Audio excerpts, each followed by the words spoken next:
Scott Bessent is Trump's Treasury Secretary.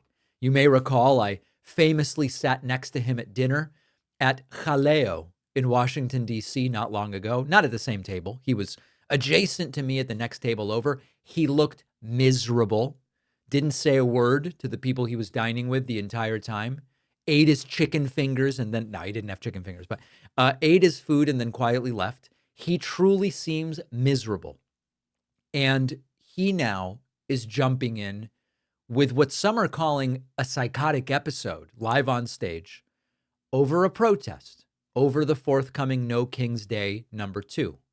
He is taking a different approach than Trump's approach and Hannity's approach. Trump's approach was, it's going to be really small.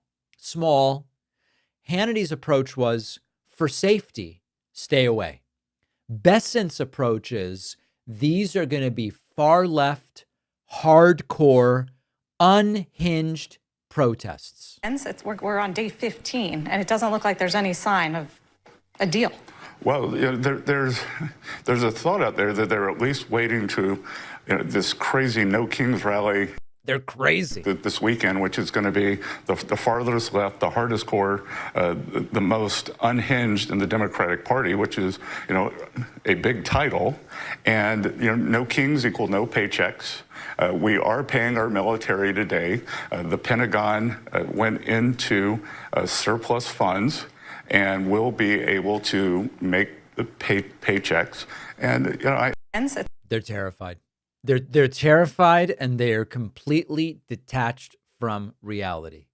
They want to tell you things about No Kings as if we couldn't just think back to a few months ago when we had a No King's Day. They want to act like this is going to be, it could be anything. It could be completely whacked, anarchy, violence.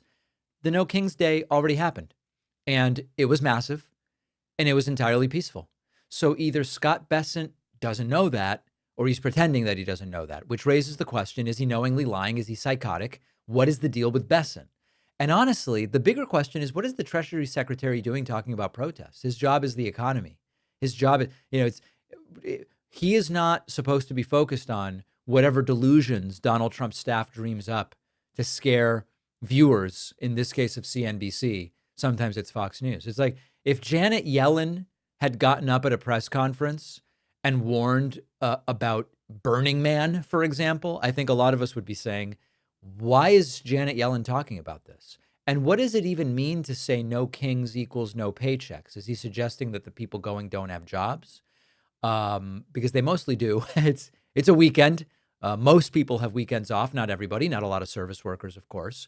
But the whole point is we're going to reject authoritarianism. That's the whole idea. It's not about being far left. It's not about being hardcore, but these are people so deep in the cult that they hear No Kings and they think, oh my God, they're coming for capitalism. Now, there's no question that there are people who will be protesting this weekend who are not so big on capitalism, and that's fine. That's not really what the protests are about. What they are really afraid of here is the truth. And the truth is, for millions of people to peacefully mobilize and say, we don't want kings, we don't want authoritarianism, we want democracy. And if people stand up again, they won't be able to gaslight the country into silence. They are scared of that. And that is at the foundation of what terrifies them so much. Now, the other side of this is that there are new, objectively terrifying things happening that have developed since No Kings #1. And one of those is that in the midst of this government shutdown, which is ongoing, my DC trip is canceled. For those that were wondering, there was going to be this creator summit in DC. We've been talking about it on the award-winning bonus show. And that's been canceled because of the shutdown. Oh, well, that's not really a big deal. But the big deal is that there are millions of people who may no longer be able to afford health care as a result of what's happening with the health care subsidies. Let's talk about the latest from Bernie and AOC on that.